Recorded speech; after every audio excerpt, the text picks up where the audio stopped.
हाय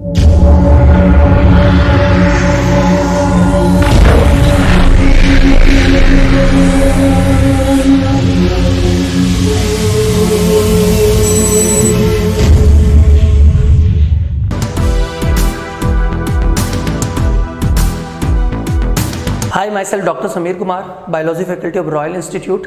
royal institute के digital classroom और YouTube channel पे आपका स्वागत है। रॉयल इंस्टीट्यूट जितने भी प्रीवियस पेपर है जैसे BHU, JET या ICR, उन सब के क्वेश्चंस के सॉल्यूशन आपको प्रोवाइड कराएंगे। जितने भी टॉपिक्स हैं उनके, जैसे कुछ टॉपिक्स हम ऑलरेडी अपलोड कर चुके हैं और इकोलॉजी आज अपन अपलोड करेंगे, तो ऐसे हर टॉपिक का सॉल्यूशन हम लोग प्रोवाइड कराएंगे आप लोगों को। सबसे पहले आप ये कीजिएगा कि जो यूट्यूब चैनल है रॉयल इंस्टीट्यूट का, उसको सब्सक्राइब कीजिएगा और बेल आइकन भी जो है वो दबा दीजिएगा ताकि नोटिफिकेशन मिल जाए जब भी हम अपलोड करें और आप लोगों को बेनिफिट हो सके। तो सबसे पहले यही करना है, क्योंकि सब्सक्राइब नहीं करोगे तो आपको पता नहीं चलेगा कि क्वेश्चंस पेपर के सॉल्यूशन कब अपन अपलोड कर रहे हैं, राइट। चलो अपन सॉल्यूशन पे चलते हैं। जैसे इकोलॉजी का पहला क्वेश्चन है, खाद्य श्रृंखला की पहली कड़ी हरे पौधे हैं क्योंकि। ये JET 2013 के अंदर आया था। कब आया था बेटा? ये JET 2013 के अंदर आया था। ये खाद्य श्रृंखला की पहली कड़ी हरे पौधे हैं, जिसे इंग्लिश में लिखा first link of food chain are green plants because. अब इससे पहले अपन को खाद्य श्रृंखला को समझना पड़ेगा, राइट बेटा। फूड चेन को समझना पड़ेगा कि फूड चेन एक्चुअल में है क्या। तो आपको पता है कि फूड चेन में पोषण स्तर होते हैं। पहला पोषण स्तर, दूसरा पोषण स्तर, तीसरा पोषण स्तर, चौथा पोषण स्तर। जनरली 4 पोषण स्तरों से एक फूड चेन बनती है। पोषण स्तर का मतलब होता है बेटा ट्रॉपिकल लेवल, ओके। तो सबसे पहले कौन आएगा? फर्स्ट ट्रॉपिकल लेवल, पहला पोषण स्तर। पहला पोषण स्तर जो हमारे पास आएगा उसके अंदर हम हमेशा किसको रखते हैं? उत्पादक को, प्रोड्यूसर्स को। तो अपन इसमें अंदर रखेंगे बेटा उत्पादक जीवों। उत्पादक किसको बोलते हैं? जो प्रकाश संश्लेषण द्वारा अपना भोजन बना सकते हैं, उन्हें प्रोड्यूसर या उत्पादक कहा जाता है। और आपको पता है कि प्रकाश संश्लेषण करने के लिए उनको सनलाइट चाहिए, मतलब सनलाइट को केमिकल एनर्जी मतलब रासायनिक ऊर्जा में बदल देते हैं, प्रकाश ऊर्जा को। और सबसे पहले हम पहला पोषण स्तर रखते हैं उत्पादक। आओ चेक करते हैं पर इनके जो भी ऑप्शन है, केवल यही भोजन बना सकते हैं। एक तो ये बात है, एक स्थान पर स्थिर रहते हैं, तो स्थान से रिलेटेड तो कोई वर्ड हमारे खाद्य श्रृंखला में आता नहीं है। वस्तुओं का उपयोग कर सकते हैं, ऐसा भी नहीं है। सभी वस्तुओं का उपयोग कर सकते हैं, उससे रिलेशन हमारे प्लांट्स का है ही नहीं, क्योंकि प्लांट्स सब चीजों का यूज नहीं कर सकते हैं। वायुमंडल में ऑक्सीजन छोड़ते हैं, हाँ ऑक्सीजन छोड़ते हैं, सही बात है, लेकिन इसका मतलब खाद्य श्रृंखला में कोई रोल नहीं है इनका। खाद्य श्रृंखला क्या होती है कि भोजन के लिए सभी जीव एक दूसरे पर डिपेंड करते हैं। All organism depend on each other for their food. तो वो एक चेन में अरेंज हो जाते हैं, एक श्रृंखला में अरेंज हो जाते हैं, उसी को खाद्य श्रृंखला बोलते हैं। तो फूड चेन मतलब खाद्य श्रृंखला टोटली किस पर बेस्ड है? फूड पर बेस्ड है, खाद्य पर मतलब भोजन पर आधारित है। तो भोजन से रिलेटेड आंसर ही देने, इसलिए हमारा आंसर गया कि क्योंकि ये भोजन बना सकते हैं, अपना फूड बना सकते हैं, फिर यहाँ से भोजन ट्रांसफर होता है, इनको खाने वालों को, उनको खाने वालों को, ऐसे खाद्य श्रृंखला निर्मित हो जाती है। तो खाद्य श्रृंखला की पहली कड़ी पौधे ही, क्योंकि अपना भोजन बना सकते हैं। क्यों है? क्योंकि ये अपना फूड प्रिपेयर कर सकते हैं, अपना भोजन बना सकते हैं और आगे इसको ट्रांसफर कर सकते हैं, इसलिए आप इसको पहली कड़ी में रखते हैं। ये हमारा पहला आंसर है। इसके लिए आपको खाद्य श्रृंखला की परिभाषा पे जाना पड़ेगा। डेफिनेशन किस पर होता है? तो खाद्य श्रृंखला बेस्ड होता है खाद्य मतलब भोजन पर, तो भोजन से रिलेटेड आंसर देना है। नेक्स्ट क्वेश्चन देखते बेटा। JET 2013 के अंदर आया था कि समुद्री किनारों पर उगने वाले पौधे किस वर्ग के होते हैं। अब आपको एक तो पता है कि समुद्र पे जो पादप होंगे जनरली जलोदभिद होते हैं। सुनना पहले, हाइड्रोफाइट्स ही है जो क्योंकि वाटर के अंदर ग्रोथ करें, लेकिन समुद्र किनारों पर आपको पता है समुद्र किनारे जो होते हैं बेटा, वहां पर लवणों की सांद्रता ज्यादा होगी, बिकॉज समुद्रों में लवण पाए जाते हैं। लवणों की सांद्रता ज्यादा होगी तो उस मृदा में कौन से लवण, मृदा के अंदर कौन ज्यादा है बेटा? लवण बहुत ज्यादा है, तो लवणीय मृदा हो गई। और लवणीय मृदा में वृद्धि करने वालों को अपन क्या बोलते हैं? लवणोद्भिद, हेलोफाइट्स। सिंपल सी बात है कि plants growing on sea source belong to which category? We know that कि प्लांट्स जो सी के अंदर ग्रोथ करते हैं वो हाइड्रोफाइट्स है, बट यहाँ पर सी सोर्स लिया है। सी सोर्स पर सॉल्ट कंसंट्रेशन काफी ज्यादा होगी। सॉल्ट कंसंट्रेशन ज्यादा होगी तो आप उस सॉइल को बोलेंगे एल्कलाइन सॉइल, सॉल्टी सॉइल। और आपको पता है एल्कलाइन या सॉल्टी सॉइल के अंदर जो प्लांट्स ग्रोथ करते हैं आप उनको रखते हैं हेलोफाइट्स के अंदर। तो इस क्वेश्चन का आंसर है हेलोफाइट्स, राइट। कुछ बच्चों जिनको ये सब नहीं पता होगा वो देखेंगे कि समुद्र में उग रहे हैं इसलिए हाइड्रोफाइट आंसर लगा के आ जाते हैं और हाइड्रोफाइट आंसर लगा देंगे। नहीं, हाइड्रोफाइट्स जल में वृद्धि करने वाले होते हैं। जैसे सी के अंदर जो वृद्धि कर रहे हैं वो हाइड्रोफाइट्स हैं। फ्रेश वाटर मतलब स्वच्छ जल में जो वृद्धि कर रहे हैं वो हाइड्रोफाइट्स। मरुद्भिद आप जानते ही जो जल की कमी में उगते हैं वो मरुद्भिद है। वैसे तो एक बात याद बता देता हूँ बेटा कि हेलोफाइट भी मरुद्भिद में आते हैं, क्योंकि देखो मरुद्भिद जब आप पढ़ेंगे ना तो हम लोगों ने क्लास में डिस्कशन भी किया था ये कि जीरोफाइट्स, जीरोफाइट का मतलब मरुद्भिद। जीरोफाइट दो तरह के होते हैं, एक होते हैं भौतिकी रूप से शुष्क और एक कार्यकी रूप से शुष्क। कार्यकी मतलब फिजियोलॉजिकल, तो उन्होंने कहा कि एक तो कार्यकी रूप से होते हैं बेटा,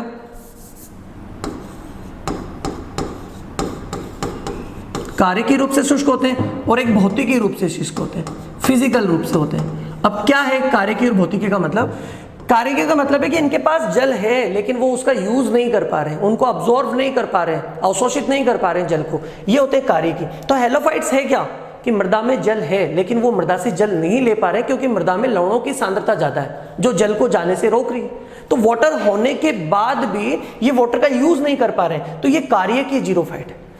भौतिकी मतलब फिजिकल जीरोफाइट किसको बोल रहे हैं? जिनके पास रियल में वाटर होता ही नहीं, डेजर्ट प्लांट्स, मरुस्थल में होने वाले पादप। तो इसलिए मैं बोलूंगा कि अगर यहाँ लवणोद्भिद आंसर नहीं होता, मतलब सॉरी ऑप्शन नहीं होता, तो मैं आंसर मरुद्भिद लगा देता। आगे जब क्वेश्चन सॉल्व करेंगे ना, यही क्वेश्चन दोबारा आया, बट उन्होंने ऑप्शन में हेलोफाइट नहीं दिया और उस कंडीशन में आंसर क्या किया? जीरोफाइट। मैं बताऊंगा, आगे डिस्कशन करेंगे हम उस क्वेश्चन पे। चलो नेक्स्ट क्वेश्चन, इस क्वेश्चन पे डिस्कशन करते हैं।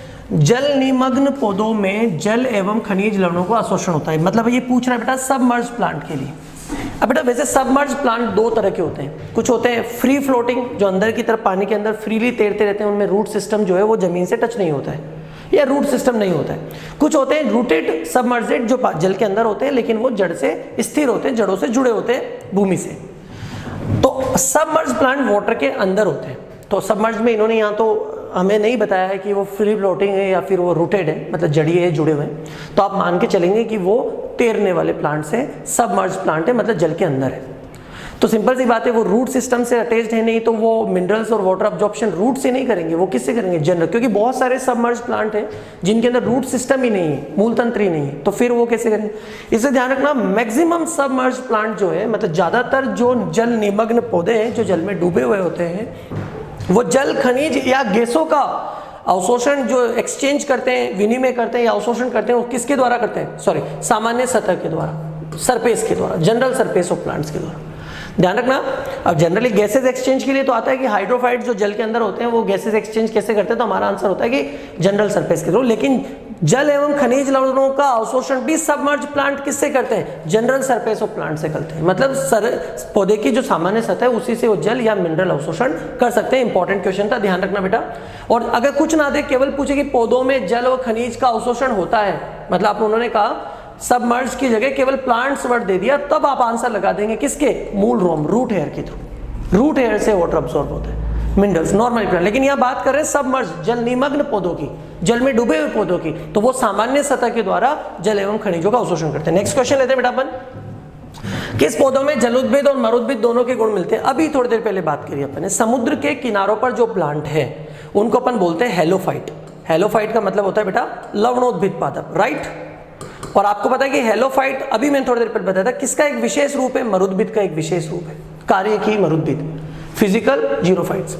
और आपको पता है कि समुद्र के किनारे में तो पानी के अंदर होते हैं, तो जल के अंदर होते हैं, तो आप उनको थोड़ा सा कौन से कैरेक्टर होंगे उनके अंदर? हाइड्रोफाइट्स के, जलोद्भिद पादपों के। और उनमें कुछ कैरेक्टर किसके होंगे? हेलोफाइट से। तो हाइड्रोफाइट और जीरोफाइट, जीरोफाइट मतलब halophyte, because halophyte is a part of xerophyte, उसी का तो भाग है हेलोफाइट। तो दोनों के गुण रखने वाला पौधा कौन सा है? तो वो निर्गत पौधा होते हैं, उनको अपन हिंदी में अलग से बोलते हैं निर्गत, इंग्लिश में बोलते हैं इमर्जेंट प्लांट, जो किनारों पर उगते हैं। और इन तीन सब में से किनारों पर उगने वाला प्लांट कौन सा है? टाइफा। ये अपन को याद रखना पड़ेगा कि टाइफा ऐसा प्लांट है जो किनारों पर उगता है, जिसमें दोनों गुण मिलते हैं। इसीलिए निर्गत पादप को या टाइफा को उभयचर, एम्फीबियन प्लांट भी बोला जाता है, उभयचर पादप भी कहा जाता है। ठीक है, ये एम्फीबियन प्लांट भी है क्योंकि दोनों के गुण दर्शाता है। चलो नेक्स्ट क्वेश्चन पे बात करें बेटा, इकोलॉजी में 6 पारिस्थितिकी में अध्ययन किया जाता है। ये तो बहुत इजी क्वेश्चन हो गया, मतलब डेफिनेशन बेस्ड क्वेश्चन है। इकोलॉजी की परिभाषा अपन क्या लिखते हैं? जीव और उनके पर्यावरण के मध्य होने वाली अन्योन्य क्रियाओं के अध्ययन से संबंधित विज्ञान को इकोलॉजी बोलते हैं। मतलब ecology is a branch of science in which study about interaction of organism with their environment. तो इंटरेक्शन से, अब तो सिंपल सी बात है, आप जैसे ही टॉपिक पढ़ोगे ना तो आपको मिल जाएगा जीव और उनके पर्यावरण, living organism and their environment, उनके रिलेशंस की स्टडी करते हैं इकोलॉजी के अंदर। मतलब तो डेफिनेशन बेस्ट क्वेश्चन था, जेट 2014 के अंदर आया था। नेक्स्ट क्वेश्चन पे बात करें बेटा, जेट 2014 का था, अल्प विकसित जाइलम और नगण्य यांत्रिक उत्तक पाए जाते हैं, मतलब less developed xylem and mechanical tissue. Mechanical tissue का काम होता है प्लांट को हार्ड बनाना, कठोर बनाना, मजबूती देना, स्ट्रेंथ देना। और जाइलम का फंक्शन है वाटर ट्रांसपोर्ट को अच्छे से बढ़ाना ताकि जल की कमी ना हो प्लांट के अंदर। जब आप देखेंगे मरुद्भिद, तो भाई मरुद्भिद में तो जल ज़्यादा ट्रांसपोर्ट चाहिए क्योंकि उसको तो वाटर की नीड होती है, तो ये तो आंसर होता ही नहीं। और मरुद्भिद हार्ड होते हैं, मतलब ये दोनों चीज़ें इसमें अल्प विकसित नहीं होती बल्कि ज़्यादा होना चाहिए, तो ये तो हमारा आंसर नहीं है। लवणोद्भिद, लवणोद्भिद में भी नहीं है क्योंकि लवणोद्भिद को भी जल की आवश्यकता होती है, कमी तो है ही उसके पास क्योंकि मरुद्भिद का ही तो भाग है। अब बचे समोद्भिद, जलोद्भिद। समोद्भिद हमारे आसपास वाले पादप जिनमें अच्छा विकसित जाइलम मिलता है और वो मजबूत भी होते हैं, नीम वीम आप देखते हैं बहुत मजबूत है। बचे हाइड्रोफाइट्स। आप जलीय पादपों को देखोगे ना बेटा, तो वो बहुत सॉफ्ट से होते हैं ताकि जल की धारा के साथ, वाटर जो हमारे स्ट्रीम होता है उसके साथ फ्लोट कर सके, क्योंकि अगर जल से लड़ने की कोशिश करेगा तो ब्रेक हो जाएगा। इसलिए उनका तने वने क्या होते हैं, कोमल होते हैं। कोमल क्यों होते हैं? क्योंकि यांत्रिक ऊतक बहुत कम होते हैं, मैकेनिकल टिश्यू बहुत कम होते हैं, और वाटर इतना है आसपास की वाटर ट्रांसपोर्ट की ज़्यादा एसेंशियल नीड नहीं है उनको। ऐसा नहीं है कि बहुत फास्ट या बहुत ज़्यादा हमें जो है वाटर ट्रांसपोर्ट करना है। तो सिंपल सी बात है, आंसर क्या है? हाइड्रोफाइट्स। जलोद्भिद, जलोद्भिद ही ऐसा पौधे हैं जिनके आंतरिक ऊतक नगण्य होते हैं और जाइलम उनका अल्प विकसित होता है। नेक्स्ट क्वेश्चन बेटा, आप देख रहे हैं बेटा प्लांट एडेप्टेशन से क्वेश्चंस खूब आ रहे हैं और हमने क्लास में अच्छे से डिस्कशन किया था। 4-5 जो भी हमारे प्लांट्स के टाइप थे, हाइड्रोफाइट्स, जीरोफाइट्स, जीरोफाइट्स में भी 3 पार्ट किए थे, हेलोफाइट्स, एपीफाइट्स, उन सब के लिए अपन बात कर चुके थे, तो उनसे कहीं क्वेश्चंस आए। अब एक खाद्य जाल होता है, तो आप लोगों को बचपन से पढ़े कि एक जंगल है, वहां पर बहुत सारी खाद्य श्रृंखला है। जैसे मैं एक खाद्य श्रृंखला बताता हूँ, ग्रास मतलब घास, खरगोश, लोमड़ी और उसको खाने वाला लॉयन सैर। ऐसे घास, उसको खाने वाला हिरण, हिरण को खाने वाला फॉक्स और फॉक्स को खाने वाला लॉयन। आप क्या देख रहे हैं कि कहीं ना कहीं जाके खाद्य श्रृंखला आपस में जुड़ रही।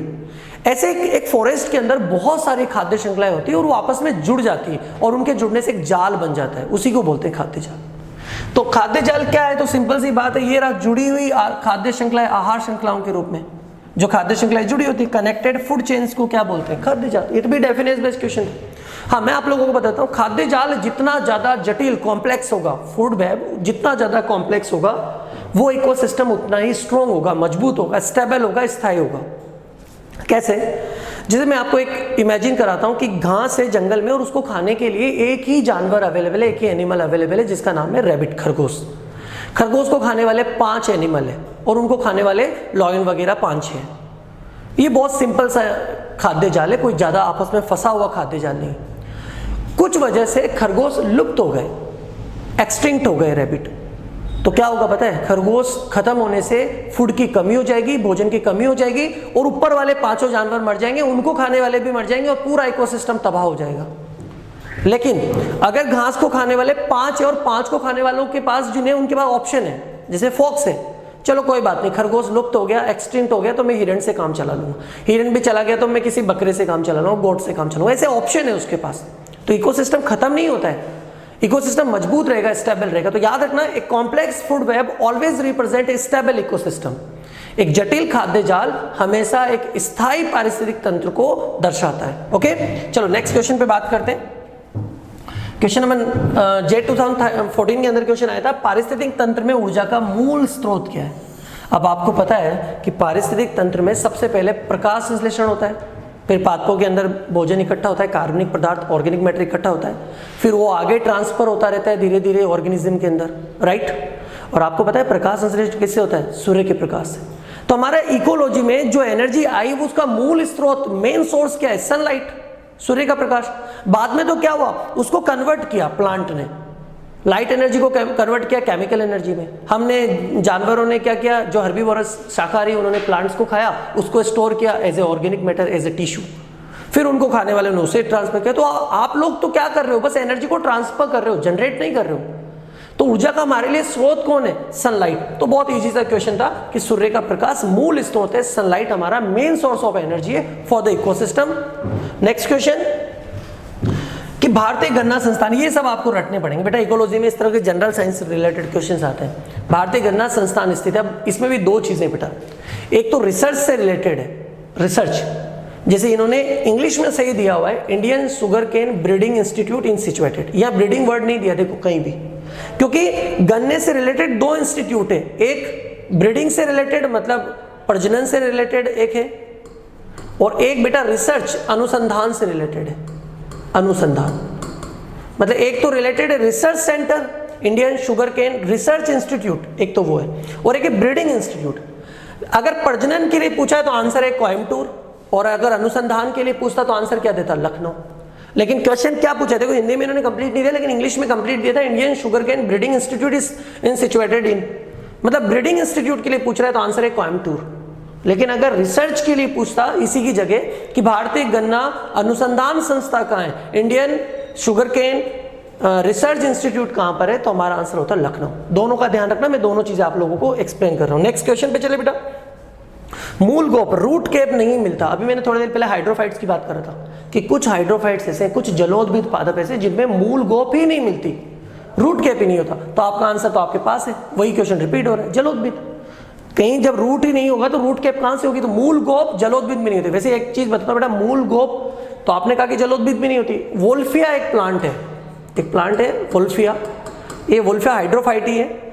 ये ऐसा प्लांट है जिसके अंदर मूल तंत्र ही नहीं होता, मूल तंत्र अनुपस्थित, रूट सिस्टम नहीं होता बेटा। तो याद रखना उल्फिया में रूट सिस्टम नहीं होता, बल्कि मूल गोप हाइड्रोफाइट्स में नहीं मिलेगा। देखो मूल गोप रूट केप का मेन काम क्या है, जड़ों को धूल वूल से बचाना, उनकी सुरक्षा करना। और आपको पता है हाइड्रोफाइट्स की रूट्स को तो इतना लड़ना नहीं है सॉइल डस्ट से या पार्टिकल से, तो इसलिए उनको रूट केप की नीड नहीं होती। ये रूट केप वाला क्वेश्चन बहुत ईजी सा था। नेक्स्ट चलते हैं आगे।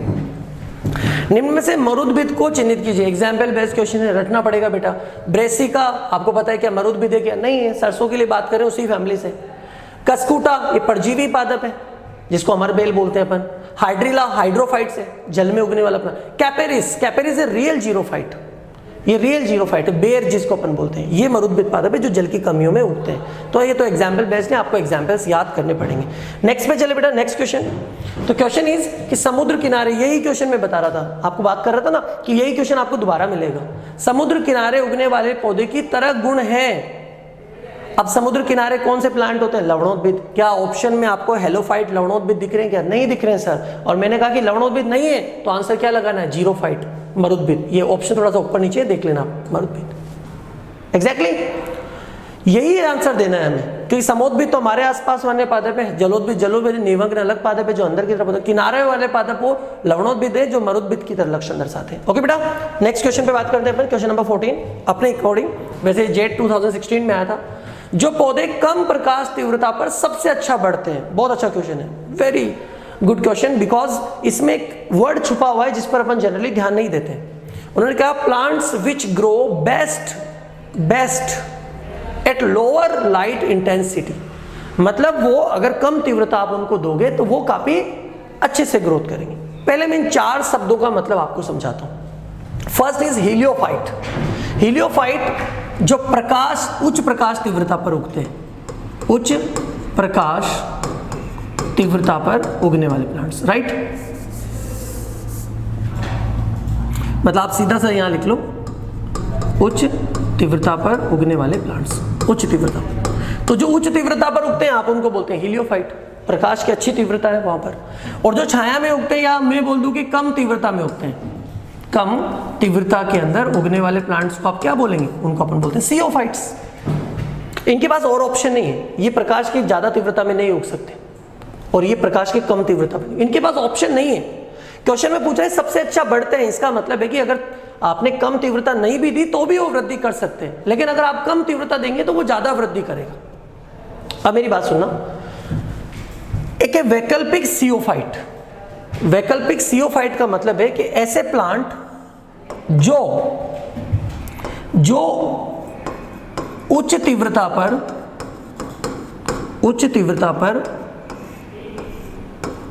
अच्छा ग्रोथ करते हैं, अच्छी वृद्धि करते हैं, अच्छी वृद्धि। ऐसे प्लांट्स जो उच्च तीव्रता पर अच्छी वृद्धि करते हैं, लेकिन अगर उच्च तीव्रता नहीं है तो भी वो, उनके पास विकल्प है किसकी तरह, सीओफाइट की तरह, मतलब कम तीव्रता पर भी वृद्धि कर सकते हैं। लेकिन ठीक है, अच्छी वृद्धि नहीं कर रहे बट तीव्रता पर वृद्धि तो कर रहे हैं, कम तीव्रता पर वृद्धि कर सकते हैं, वृद्धि कर सकते हैं, राइट। मतलब समझना पड़ेगा क्योंकि अच्छा क्वेश्चन है। सीओफाइट्स, हीलियोफाइट्स जो केवल हाई इंटेंसिटी पर ग्रोथ करते हैं, उच्च तीव्रता पर ग्रोथ करते हैं। सीओफाइट्स जो लो इंटेंसिटी, कम तीव्रता पर ग्रोथ, इनके पास कोई विकल्प नहीं होता। बट कुछ प्लांट्स के पास विकल्प होता है, जैसे उनके पास विकल्प है सीओफाइट की तरह। आप ऐच्छिक वैकल्पिक सीओफाइट का मतलब ये मत समझना कि ये प्लांट सीओफाइट है और इनके पास विकल्प है, नहीं। ये वो प्लांट्स है जो उच्च तीव्रता पर तो बहुत अच्छे से बढ़ते हैं, लेकिन अगर तीव्रता कम है तो भी ये वृद्धि कर सकते हैं, मतलब इनके पास विकल्प के रूप में किसकी तरह उगने की कैपेसिटी, सियोफाइट्स की तरह। फैकल्टेटिवली इनके पास सियोफाइट जैसा नेचर होता है, और वैकल्पिक हीलियोफाइट्स का मतलब है कि हीलियोफाइट की तरह रहने का विकल्प होता है। इनके पास फैकल्टेटिव जैसा कैरेक्टर होता है, किसकी तरह, हेलियोफाइट्स की तरह। मतलब ये प्लांट कम तीव्रता पर अच्छे उगते हैं, सुनना बेटा, कम तीव्रता पर बेस्ट ग्रोथ करते हैं। लेकिन अगर तीव्रता ज्यादा है, अधिक तीव्रता है, तो भी ये वृद्धि कर सकते हैं।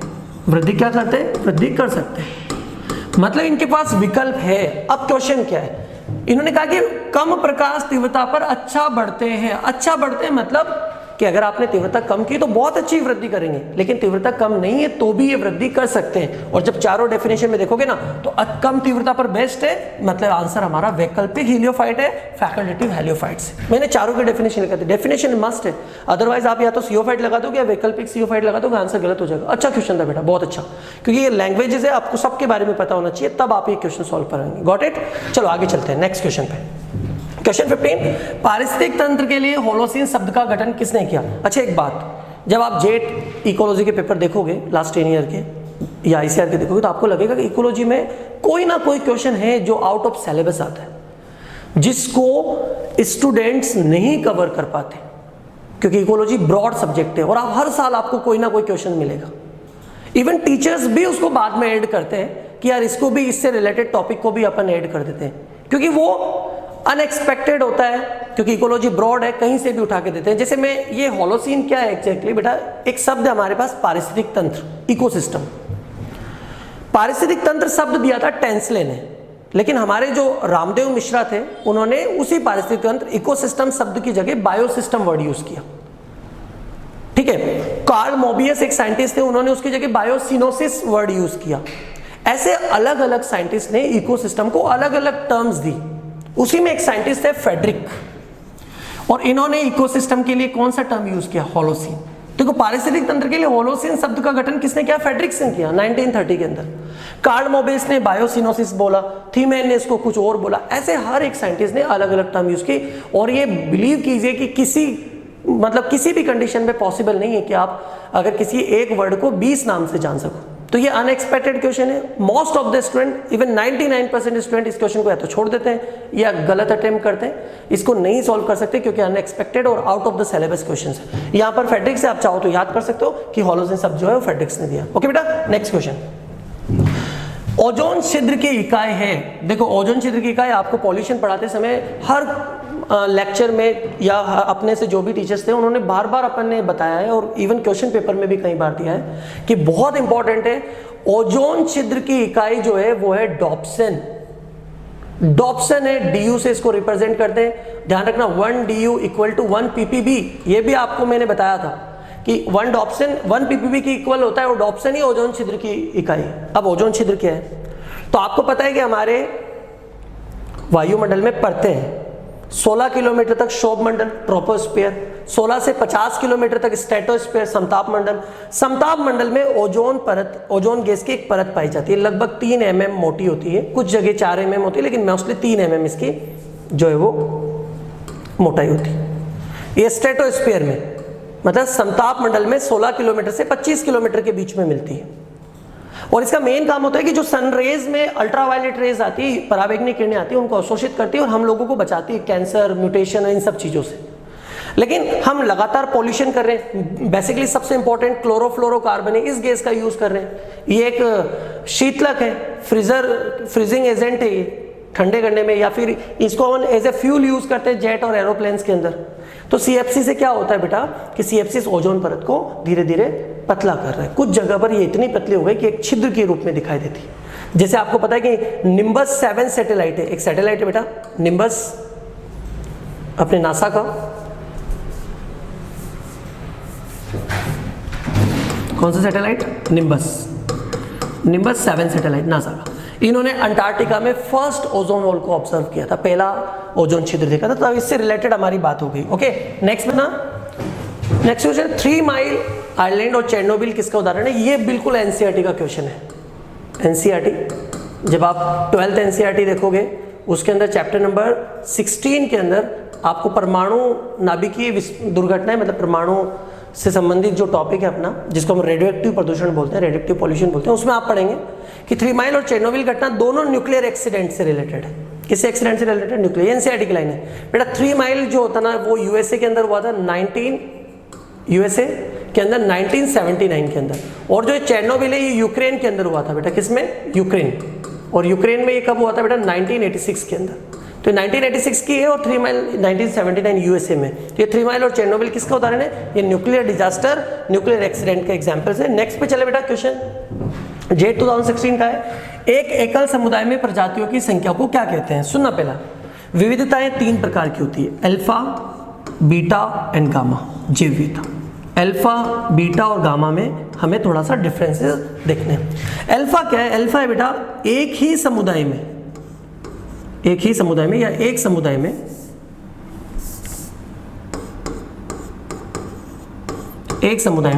समुदाय तो आपको पता ही है बेटा, जातियों का समूह। एक समुदाय में विविधता, अगर किसी एक समुदाय में विविधता है, डाइवर्सिटी है, तो आप उसको क्या बोलते हैं? Alpha. Diversity in a community, एक समुदाय में। बीटा क्या है? समुदायों के मध्य विविधता। बिटवीन कम्युनिटीज, जब बहुत सारे समुदायों की बात हो रही है। और गामा आवासों से रिलेटेड, हैबिटेट से रिलेटेड, आवास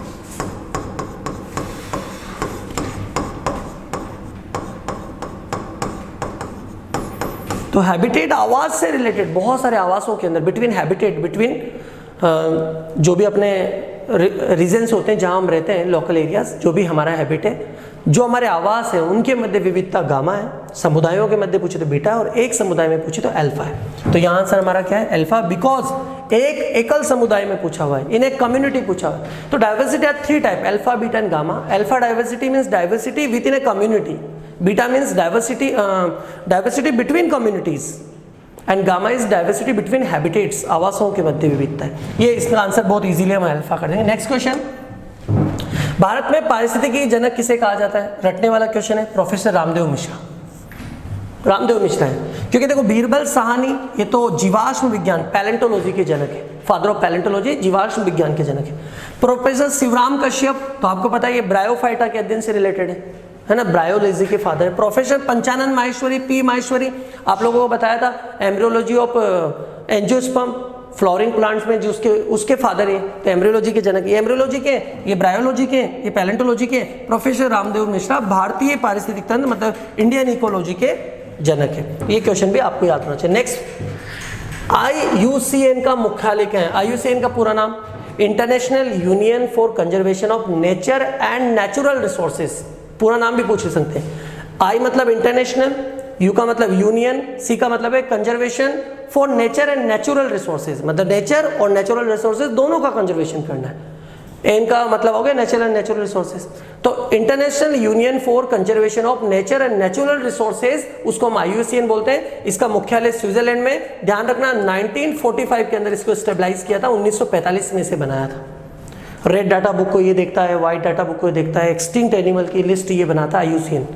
तो IUCN कहाँ है? स्विट्जरलैंड के अंदर इसका मुख्यालय। इकोलॉजी में जनरल साइंस के क्वेश्चन आपको मिले। नेक्स्ट क्वेश्चन है, भारत में वायु अधिनियम नियंत्रण जो है अधिनियम कब लागू हुआ? देखो इसमें आपको डेट वाइज याद रखना पड़ेगा। अगर वायु प्रदूषण, कौन बेटा, अगर वायु प्रदूषण से रिलेटेड हमें पूछा है तो आंसर देना है 1981। अगर ये जल प्रदूषण से रिलेटेड पूछता तो आंसर क्या था? 74। ये तो डेट हमें याद रखनी है। 1981 के अंदर air pollution control and prevention act लगा था, वही वायु प्रदूषण। 1974 के अंदर यही चीज जल के लिए लगी थी, जल प्रदूषण।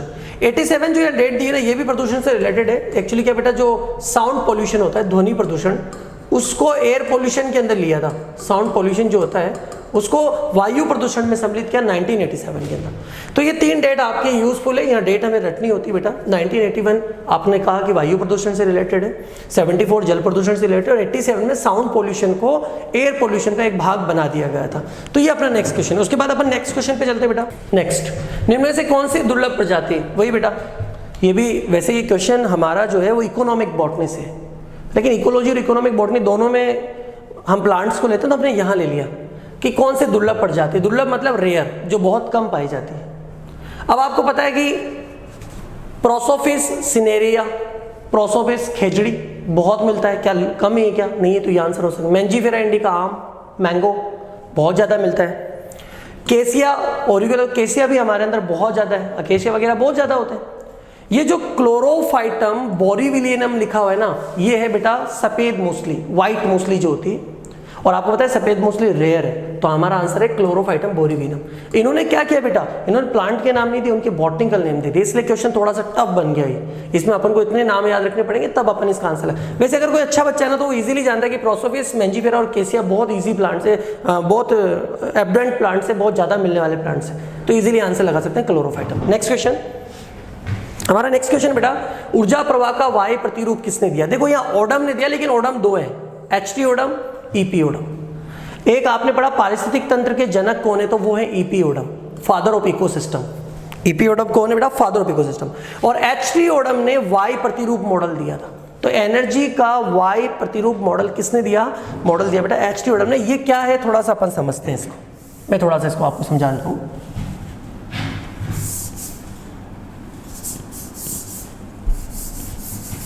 देखो, इन्होंने कहा कि प्लांट है, पादप है, इससे एनर्जी कहाँ जाती है? एनिमल के पास।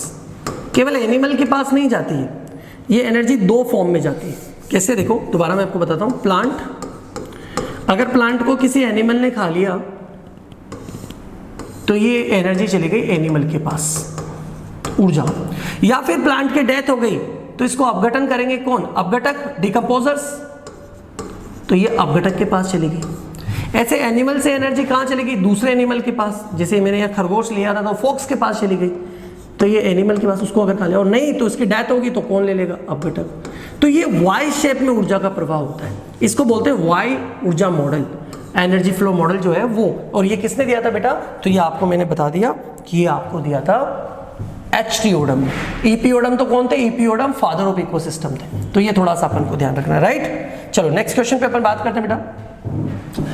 लाइकेन संवेदनशील सूचक है। लाइकेन बहुत इंपॉर्टेंट है। SO2 रिलेटेड जो भी हमारा SO2 रिलेटेड जो भी पॉल्यूशन होता है, सल्फर रिलेटेड जो भी पॉल्यूशन होता है, उसमें लाइकेन वृद्धि नहीं करती। और सल्फर रिलेटेड पॉल्यूशन किस में आएगा? वायु प्रदूषण में। जैसे वायु प्रदूषण का सूचक है ना लाइकेन, वैसे जल प्रदूषण का सूचक होता है E coli, Daphnia, larva of Daphnia. तो डेफनिया, ई कोलाई, ये सब जल प्रदूषण के सूचक है। और वायु प्रदूषण का सूचक कौन है बेटा? लाइकेन। तो ये चीज हमें थोड़ा सा ध्यान रखनी है।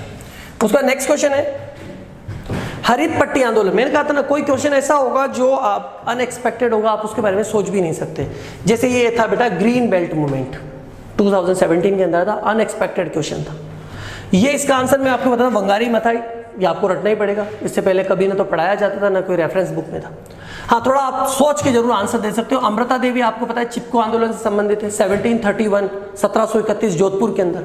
सुंदरलाल बहुगुणा आपको पता है कि ये गढ़वाल और हिमालय से रिलेटेड है, उन्होंने कोई ग्रीन बेल्ट मूवमेंट दिया तो था नहीं। अब हमारे पास दो ऑप्शन है, गिफोर्ड एंड वंगारी। यहाँ अपन को कंफ्यूजन है, 50-50 वाला चांसेस है। अगर कहीं थोड़ा सा आइडिया है, न्यूज़पेपर वगैरह पढ़ते हो तो वंगारी आंसर लगा सकते हो, अदरवाइज इसे क्वेश्चन को छोड़ना ही ज़्यादा अच्छा होता है, अदरवाइज ये नेगेटिव लेके आते हैं। नेक्स्ट क्वेश्चन नंबर 26 हमारे स्लाइड के अकॉर्डिंग ये आया था जेट 2017 में। अब देखो बेटा, अनुसंधान संस्था पूछ लिया, ये अब आंसर कहाँ दोगे? ये आंसर दोगे लखनऊ, क्योंकि अब क्या पूछा है? Indian institute of sugar cane research institute के लिए पूछ रहा है, तो आंसर दे दो लखनऊ। वही बात जो हम थोड़ी देर पहले कर रहे थे। ओके, नेक्स्ट क्वेश्चन बेटा, क्वेश्चन नंबर 27 हमारी स्लाइड के अकॉर्डिंग ये आया था जेट 2018 में। ठंडी जलवायु, ये बहुत अच्छा है, आपकी एनसीईआरटी की लाइन है। एनसीईआरटी में एक रूल पढ़ते हो, एलन का नियम। एलन ने क्या बोला कि जो ठंडे जीव है ना, उनमें ऊर्जा हानि ज्यादा होगी, क्योंकि बाहर का एनवायरमेंट कोल्ड है। तो ऊर्जा हानि से बचने के लिए उनकी जो हाथ और पैरों की जो साइज होती है, जो कान की साइज होती है, अंगों की साइज होती है, वो छोटी होती है। आपने नोटिस किया होगा कि जो वार्म टेम्परेचर में रहते हैं उनके नोज, उनके ईयर बड़े होते हैं, और जो छोटे जगह पे रहते हैं, ऑस्ट्रेलियन जैसे हैं या फिर कहीं भी जहाँ ठंडी जगह होती है, उनके नोज या ईयर्स छोटे होते हैं। वाई? क्योंकि एनर्जी लॉस से बचना चाहते हैं। अंगों के आकार जितना ज्यादा होगा, सरफेस एरिया उतना ज्यादा होगा। और आपको पता है एनर्जी गेन करना या एनर्जी लॉस करना, मतलब ऊर्जा की हानि या ऊर्जा प्राप्त करना, ये सरफेस का काम होता है। सरफेस ज्यादा होगी तो लॉस ज्यादा होगा। तो लॉस से बचने के लिए इन्वायरमेंटली उनमें ऐसा होता है कि उनकी साइज जो होती है वो छोटी होती है। एलन का नियम है, यहाँ सीधा सा मैं एलन का लिख के आना है। एलन ने क्या बोला, एलन ने कहा कि ठंडे क्षेत्रों में रहने वाले जीवों के लिम्स मतलब हाथ पैर और कान की जो साइज होती है वो गर्म क्षेत्रों में रहने वालों से छोटी होती है। मतलब उन्होंने कहा कि animal of cold region have a small और शॉर्टर लिम और ईयर देन वार्म रीजन। तो ये इनका एलन का रूल था, ये अपन को थोड़ा सा ध्यान रखना है। ओके बेटा, नेक्स्ट क्वेश्चन क्या है, पारिस्थितिक तंत्र ऊर्जा में जो पिरामिड होता है वो कैसे होते हैं। तो पिरामिड आपको पता है कि पिरामिड जो है वो 3 टाइप के होते हैं, संख्या के पिरामिड, खाद्य उसके जीवभार के पिरामिड, बायोमास के, और एनर्जी पिरामिड्स। पिरामिड 3 टाइप के होते हैं। ये पूछ रहा है ऊर्जा पिरामिड्स। एक तो सीधी बात, एक 10% एनर्जी रूल पढ़ा होगा आपने, लिंडबेन एक साइंटिस्ट था, उसने 10% ऊर्जा नियम दिया था कि जब भी एक पोषण स्तर से दूसरे पोषण स्तर पर एनर्जी ट्रांसफर होती है, मतलब एनर्जी ट्रांसफर होती है from one tropical level to next tropical level. कितनी? ओनली 10%। जैसे मैं एक एग्जांपल देता हूं कि हमने कहा कि उत्पादक के पास एनर्जी है 1000 किलो जूल। इसको खाने वालों के पास जो एनर्जी जाएगी वो ओनली 10% जाएगी, 100 किलो जूल। इसको खाने वालों के पास जो एनर्जी जाएगी वो ओनली 10 किलो जूल जाएगी। मतलब only 10% energy transfer from one tropical level to next. एक पोषण स्तर से दूसरे पोषण स्तर में केवल 10% ऊर्जा जाती है। तो धीरे धीरे ऊपर की तरफ ऊर्जा क्या होती जाएगी? कम होती जाएगी। मतलब ये पिरामिड हमेशा किस तरह के होंगे? स्ट्रेट होंगे, सीधे होंगे। आंसर है रेखीय, बिल्कुल लीनियर होंगे। अच्छा, ये पूछ रहा लीनियर से नहीं, एक्चुअल पिरामिड पूछ रहा अपराइट। ये इसका दिया हुई खड़ी अवस्था।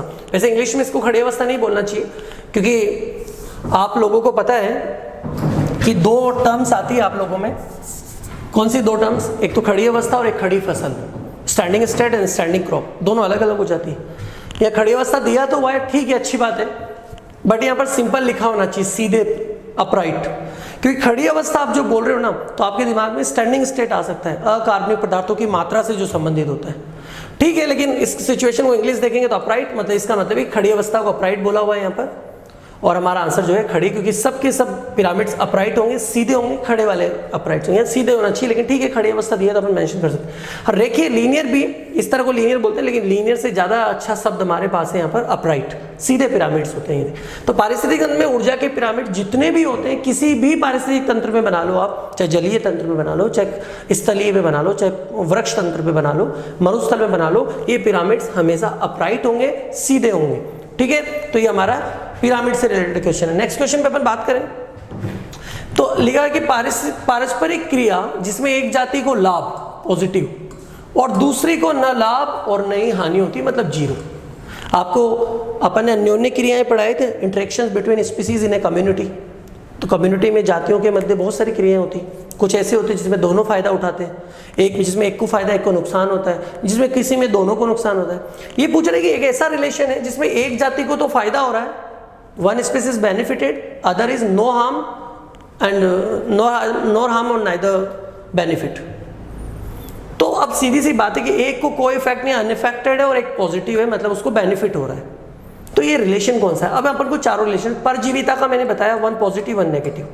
जैसे मच्छर आपके पास आया, आपका ब्लड लिया, या लीच जोंक आपके पास आई, मच्छर को तो वैसे क्योंकि अपन जनरली पैरासाइट मानते नहीं, जोंक है तो जोंक पॉजिटिव, हम नेगेटिव है।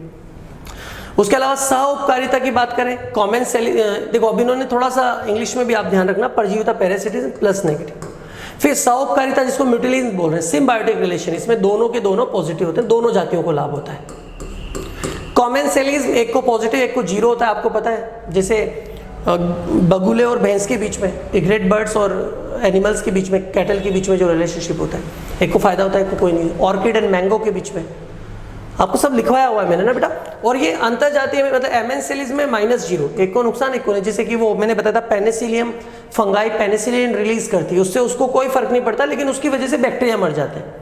तो आपको सीधी सी बात है कि जब चारों चीजें आपको पता होगी तो आप इजीली आंसर लगा दोगे कि आंसर इज कॉमेंसेलिज्म, सहभोजिता हमारा राइट आंसर है। एक प्लस एक जीरो, मैंगो ऑर्किड के बीच में रिलेशन, भैंस बगुले के बीच में रिलेशन, और भी बहुत सारे एग्जाम्पल्स पे अपन ने बात की थी, जैसे बार्नेकल्स की अपन ने बात की थी वेल के साथ, उसके अलावा अपन ने क्लाउन फिश की बात की थी सी एनिमोन के साथ। तो बहुत सारे हमने एग्जाम्पल्स भी पढ़े थे। चलो आगे चलते हैं नेक्स्ट क्वेश्चन, भारत में पर्यावरण संरक्षण नियम कब लगा? Very important, national environmental protect या prevention act, NEPA, very important. Chapter number 16 जब आप पढ़ोगे ना 12th एनसीईआरटी की पहली चैप्टर के अंदर लिखा हुआ है, ये डेट है 1986, रटना है आपको 1986। Nipah national environmental protection act कब लागू हुआ बेटा? 1986 में लागू हुआ। एक साल बाद 1987 में साउंड पोल्यूशन को एयर पोल्यूशन का भाग बना दिया गया। 1981 एयर पॉल्यूशन पे एक्ट बना, प्रिवेंशन का, कंट्रोल का, और 1974 वाटर पॉल्यूशन पे प्रिवेंशन कंट्रोल एक्ट बना। एक तो अपन को ये चीजें ध्यान रखनी है। ओके बेटा, नेक्स्ट अपन बात करते हैं, पर्यावरण एक्ट हो गया हमारा। नेक्स्ट क्वेश्चन ये, निम्नलिखित में स्वस्थानीय संरक्षण में नहीं सम्मिलित किया जाता। देखो हम संरक्षण में हमने दो चीजें दी थी, एक इन सीटू एक्स सीटू, ये रहा इन सीटू, ये वर्ड याद रखो, और एक वर्ड और आता है एक्स सीटू, बाह्य स्थान। बाह्य स्थान, देखो मैं आपको एग्जाम्पल बताता हूँ कि आप एक जंगल में गए, आपको वहाँ पर एक टाइगर मिला, आप चाहते हो कि टाइगर को मैं कंजर्व करूँ, संरक्षित करूँ, उसे बचाऊँ, तो आपके पास दो ऑप्शन है, या तो उस जिस जंगल में रहता है उस जंगल को ही बंद कर दो और उसके लिए उसको सुरक्षा कर दो उसी के प्राकृतिक वातावरण में, इसी को बोलते हैं इन सीटू। दूसरा ऑप्शन है कि शेर को उठाओ, चिड़ियाघर में लाके डाल दो और वहां पर प्रोटेक्ट करो, मतलब उसके प्राकृतिक आवास से बाहर उसका संरक्षण करो, इसको एक्स सीटू, बाह्य स्थानीय संरक्षण।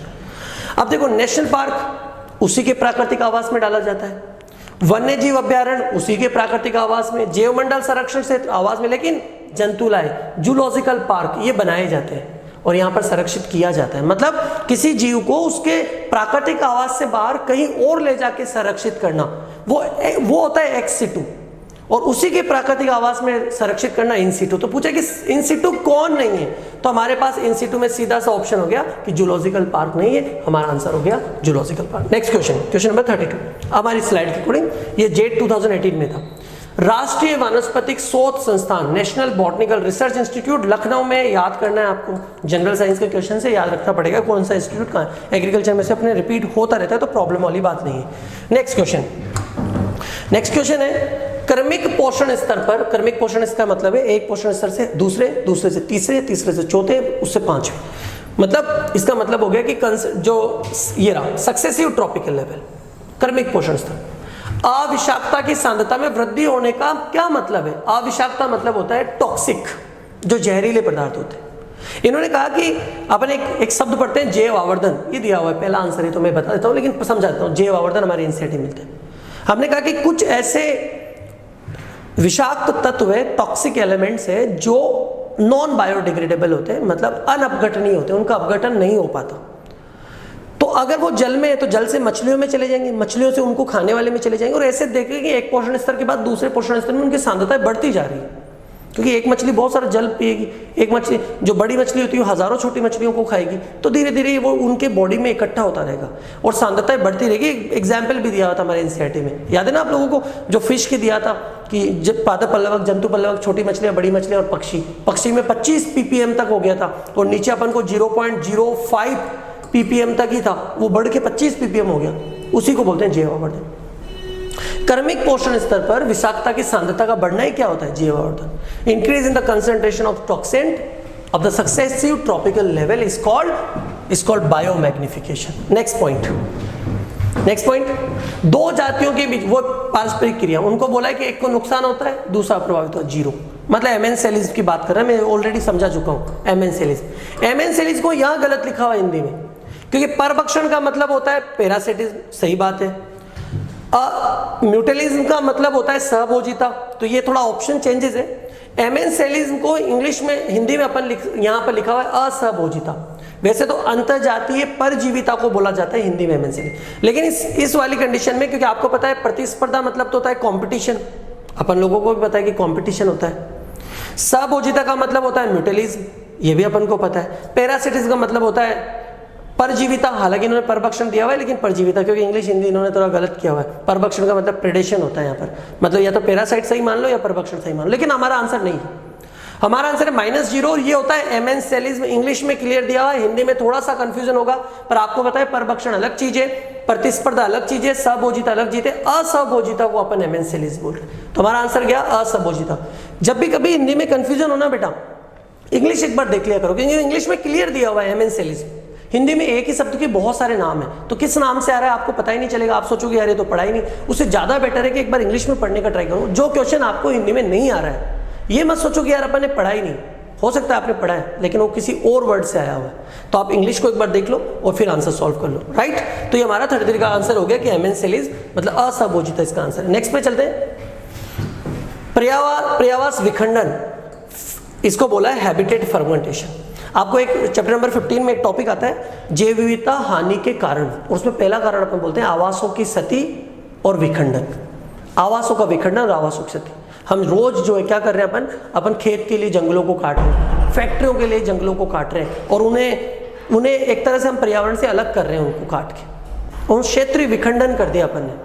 उससे क्या हुआ, जब अपन क्षेत्रीय विखंडन कर रहे हैं ना, तो वहां की जातियां कहीं और चली गई, वहां की डाइवर्सिटी खत्म हो गई, वो कहीं और जाकर प्रतिस्पर्धा कर रही है, वहां की भी डाइवर्सिटी खत्म कर रही है, तो जैव विविधता की क्षति होती जा रही है। किसकी वजह से?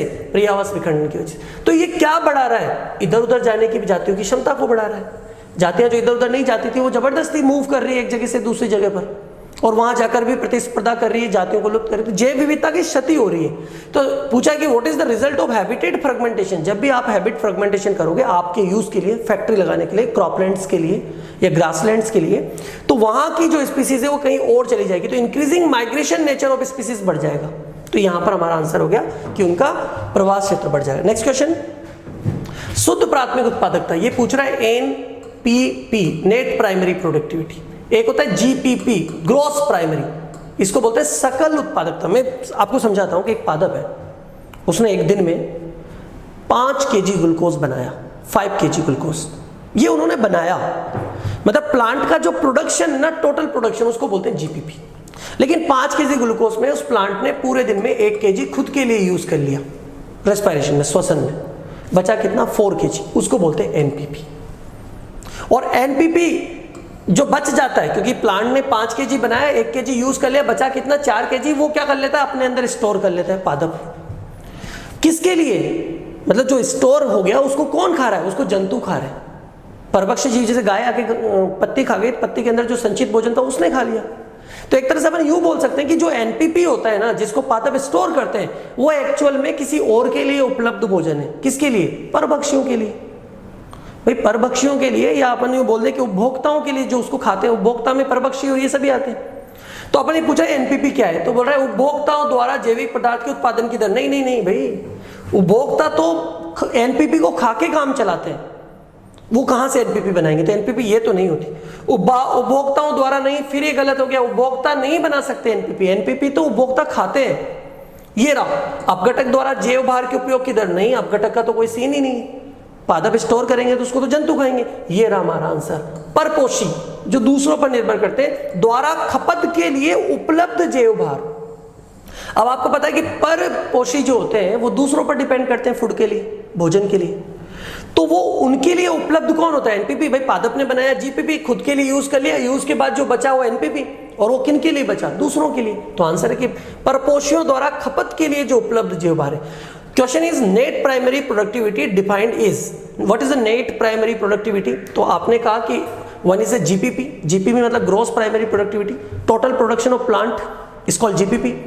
बट वो अपने रेस्पिरेशन में यूज कर रहा है कुछ ऑर्गेनिक मैटर को, उसके बाद जो remaining organic matter is called NPP.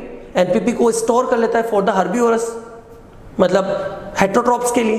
तो हेट्रोट्रॉप्स के लिए अवेलेबल फूड कौन है? एनपीपी। तो आंसर हो गया available biomass for consumer, heterotrophs उनके लिए अवेलेबल। आंसर हमारा हो गया। नेक्स्ट क्वेश्चन, निम्नलिखित में कौन सा एक स्वस्थानीय संरक्षण स्थल है? वही चीजें मैंने इंसिटू एक्सिटू समझा रहा था। अच्छा, लेकिन इन्होंने क्या किया है, आगे क्वेश्चन को पढ़ो। इन्होंने पूछा है कि इंसिटू जहां पर जाने की परमिशन नहीं है, जहां पर आप चराई नहीं करा सकते आपके जानवरों को ले जाकर, मतलब ग्रेजिंग की आपको परमिशन नहीं है, और उस पर कानूनी कार्रवाई होती है अगर आप किसी उस एरिया में चले जाओ। तो बोल रहे कि इनमें से कौन सा है? बहुत सिंपल से नेशनल पार्क। नेशनल पार्क में जाने की परमिटिविटी नहीं होती, या तो आपको परमिट लेना पड़ता है तब आप घूमने जाते हो। जैसे रणथंभौर नेशनल पार्क है, वहाँ परमिट मिलते हैं फिर जाते हो। अगर ऐसे आप मिल गए तो आपके खिलाफ कानूनी कार्रवाई होगी। देखो, प्राणी उद्यान खूब घूमने फिरने जाते हैं अपन लोग, चले जाते हैं, कोई कार्रवाई नहीं हो सकती। पवित्र वन, जो ये तो पवित्र वन तो हम ही संरक्षित करते हैं, तो घूमते हैं। अभ्यारण्यों में जाने की अनुमति होती है, जैसे माउंट आबू अभ्यारण्य कोई भी जा रहा है, बट राष्ट्रीय उद्यानों में जाने की अनुमति नहीं होती, स्पेशल परमिशन लेके आपको जाना पड़ता है। तो आंसर है नेशनल पार्क। नेशनल पार्क जहां पर लीगली जो है वो जाना पड़ेगा, अदरवाइज आप पर कोई एक्शन होगा, लीगल एक्शन। नेक्स्ट क्वेश्चन है ऑटोमोबाइल में। ऑटोमोबाइल का मतलब हो गया वाहन। ऑटोमोबाइल्स का मतलब क्या हो गया बेटा, हमारे जितने भी वाहन हो सब ऑटोमोबाइल्स में आ गए, कार, अपनी बाइक्स जो भी। और आपको पता है, आप लोगों को बताया था मैंने कि हम अभी प्रदूषण का जो मुख्य, वायु प्रदूषण का जो मुख्य स्रोत है, main source of air pollution, वो है ऑटोमोबाइल्स। और ऑटोमोबाइल्स में लगाया जाता है कैटालिटिक कन्वर्टर, जिसको अपन बोलते हैं उत्प्रेरक परिवर्तक कन्वर्टर। आपको पता होगा जिसमें 3 धातुओं को अपन यूज करते हैं, प्लेटिनम, पैलेडियम और रोडियम। 3 महंगी धातुओं का उपयोग करते हैं। ये क्या करते हैं, ये जैसे गैसेस निकलते हैं ना, जैसे बेटा NO2 निकल रही है, प्रदूषक है तो उसको नाइट्रोजन प्लस ऑक्सीजन में कन्वर्ट कर देगा। जैसे CO2 निकल रही है तो उसको आप ब्रेक कर देगा, CO2 प्लस O2 में ब्रेक कर देगा। हाइड्रोकार्बन निकल रहे हैं HC, तो उसको जल और CO2 के अंदर कन्वर्ट कर देगा। मतलब पॉल्यूटेड जो है ना, उसको नॉर्मल अवस्था में बदल रहा है। तो ध्यान रखना, वाहनों में कैटालिटिक कन्वर्टर का उपयोग किया जाता है प्रदूषण को कम करने के लिए। नेक्स्ट क्वेश्चन, राजस्थान में पाए जाने वनों का प्रकार। ये तो कोई भी राजस्थान का अगर कोई स्टूडेंट है तो ये गलत आंसर नहीं दे सकता। शुष्क वन, हमारे इधर ड्राई फॉरेस्ट मिलते हैं, एवरग्रीन हमारे इधर मिलते नहीं। ये तो इधर जैसे आप ऊपर जाओगे हिमालय की तरफ तब मिलेंगे एवरग्रीन, या फिर नॉर्थ ईस्ट इंडिया के अंदर मिलेंगे। मानसूनी वन भी अपने इधर नहीं होते, कुछ राजस्थान के कुछ पार्ट्स में होते हैं, जनरली नहीं होते। डेल्टा अपने इधर मिलेगा ही नहीं। तो हमारे तरफ कौन से मिलता है, ड्राई फॉरेस्ट के लिए जाने जाते हैं अपन, डेजर्ट प्लांट्स के लिए ड्राई फॉरेस्ट। नेक्स्ट, ये सब 2019 के क्वेश्चन। अल नीनो इफेक्ट अभी थोड़ा आउट ऑफ सिलेबस था, हालांकि थोड़ा सा हम डिस्कशन करते हैं। अल नीनो इफेक्ट क्या होता है, मैं आप लोगों को समझाता हूँ बेटा। देखो, जब अपन मैप देखते ना, तो ये नॉर्थ अमेरिका, 1 मिनट सॉरी, ये नॉर्थ अमेरिका, ये साउथ अमेरिका, मैं रफली बना रहा हूँ ना, ये यूरोप हमारा, ये इंडिया और ये अफ्रीका। ओके, ये पैसिफिक ओशियन है पूरा, ये हमारा हिंद ओशियन है। तो क्या होता है, पैसिफिक ओशियन, क्योंकि राउंड होती है ना, तो पैसिफिक ओशियन से मैं यूं बोलूंगा कि प्रशांत महासागर से हिंद महासागर की तरफ गर्म पानी की धाराएं चलती है, इसको बोलते हैं अल नीनो प्रभाव। प्रशांत महासागर से गर्म पानी की धाराएं किधर चलती है, हिंद महासागर की तरफ, जिससे पूरा अपना मानसून इफेक्टेड होता है। इवन अमेरिका में भी और भारत में भी मानसून इफेक्टेड होता है इससे। ये अल नीनो प्रभाव था, ठीक है। तो गर्म चरण, अब सिंपल सी बात है कि इसमें पूरा देखो, अफ्रीका, एशिया, यूरोप, ये सब इफेक्टेड हो रहे हैं। नीचे अंटार्कटिका होता है, वो इफेक्टेड होता है। ऊपर की तरफ आर्कटिक होता है, ये आर्कटिक इससे बिल्कुल इफेक्टेड नहीं होता। तो क्वेश्चन क्या है अब एग्जैक्टली आप देखो, क्वेश्चन है कि कौन इफेक्टेड नहीं, कौन इफेक्टेड नहीं। 1 मिनट बेटा,